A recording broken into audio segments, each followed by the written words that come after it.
हमने 9 सवाल पूछे हैं। वो 9 सवाल सिर्फ कांग्रेस पार्टी के नहीं है, वो ये जनता पूछना चाहती है, गरीब आदमी पूछना चाहता है, महिला पूछना चाहती है, किसान पूछना चाहता है, बेरोजगार पूछना चाहता है, हमारे अनुसूचित जनजाति के लोग पूछना चाहते हैं, एससी के लोग पूछना चाहते हैं।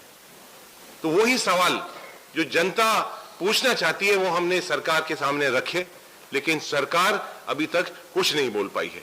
2014 के अंदर भारतीय जनता पार्टी की सरकार, प्रधानमंत्री नरेंद्र मोदी जी बहुमत से जीते, बड़े बड़े वादे कर कर इस देश की भोली भाली जनता को बेवकूफ बनाकर, जुमले चलाकर वो सरकार में आए। 15 लाख रुपए हर खाते में जमा कराने के लिए उनने वादा कर लिया था। उनने वादा कर लिया था कि पेट्रोल और डीजल की कीमतें हम कम करेंगे, एलपीजी की कीमतें हम करेंगे, रुपया और डॉलर को एक कर देंगे, यानी 1 रुपया और 1 डॉलर। ये वादा उनने करा था। उनने वादा करा था कि महंगाई खत्म हो जाएगी। उनने ये वादा करा था कि भारत को विश्व गुरु बनाएंगे। 56 इंच की छाती लेकर वो आए थे कि 1 के बदले 10 मारेंगे, ईंट का जवाब पत्थर से देंगे। ये सारी बातें कह के इनने पूरे चुनाव का जो पूरा कैंपेन था वो चलाया था, चिल्ला चिल्ला कर, बोल बोल कर, और हमारी भोली भाली जनता ने एक उनको मौका दिया।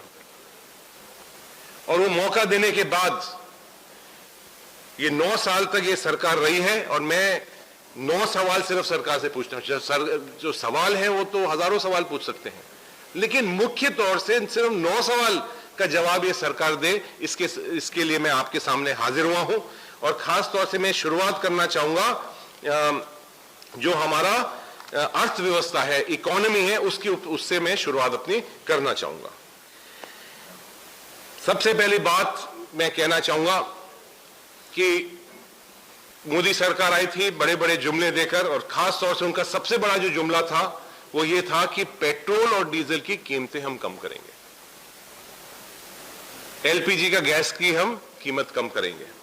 2017 के अंदर जब 410 रुपए का सिलेंडर था, जब ये हल्ला करते थे कि बहुत महंगा है, 100 रुपए का सिलेंडर होना चाहिए, और आज 2023 के अंदर वो का वही सिलेंडर लगभग 1100 रुपए का हो चुका है।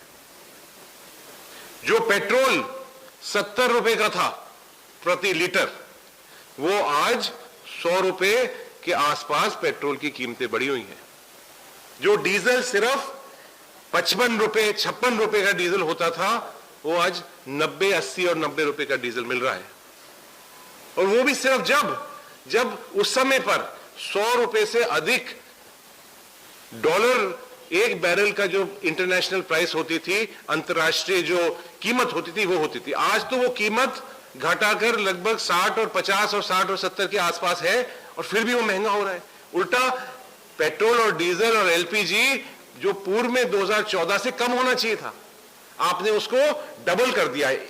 170% आपने एलपीजी बढ़ा दिया है, 60% पेट्रोल बढ़ा दिया है, 70% आपने डीजल बढ़ा दिया है। और इसी तरह से चाहे वो तेल हो, चाहे वो आटा हो, चाहे वो दूध हो, रोजमर्रे की जो हमें जरूरत है, वो सब चीजों की कीमतें बढ़ चुकी है। सरकार ने वादा करा था 2 करोड़ नौकरी देंगे हर साल, यानी 9 साल के अंदर 18 करोड़ हो गई नौकरियां। 18 करोड़ नौकरी देने की तो बात दूर की बात है, लेकिन जो नौकरी में लगे हुए थे उनकी नौकरी निकल चुकी है, क्योंकि डिमोनेटाइजेशन और जिस तरह की आर्थिक नीतियां थी उससे जो लोग लगे हुए थे वो ही निकल रहे हैं। नई नौकरी देने की तो बात बहुत दूर की बात है।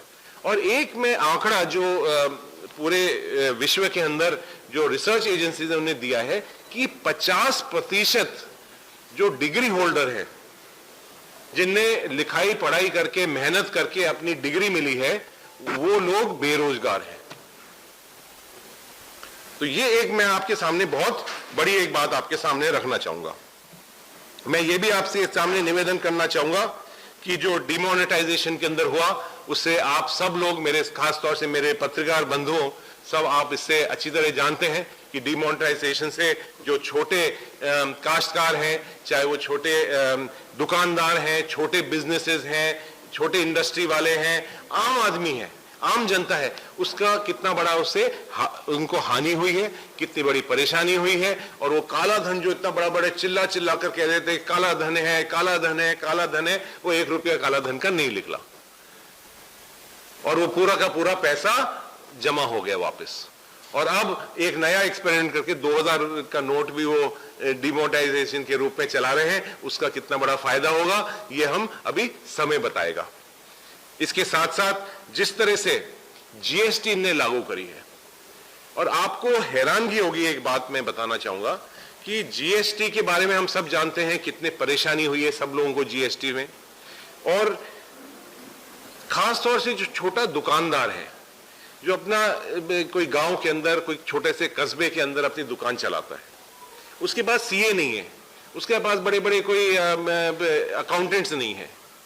और रोज सरकार, मैं आपको ये एक आंकड़ा भी देना चाहूंगा कि सरकार ने 140 से अधिक बार तो सर्कुलर निकाल दिया और 870 नोटिफिकेशन निकाले हैं अलग अलग। ये खुद ही नहीं तय कर पा रहे किस तरह से ये जीएसटी चलाते हैं। और 38 टाइम्स 38 बार इनने नए ऑर्डर निकाल दिए। तो यानी हर दूसरे दिन इसको लगाए, इनके 9 साल के हर दूसरे दिन इनने कोई ना कोई बदलाव लेके आ गए।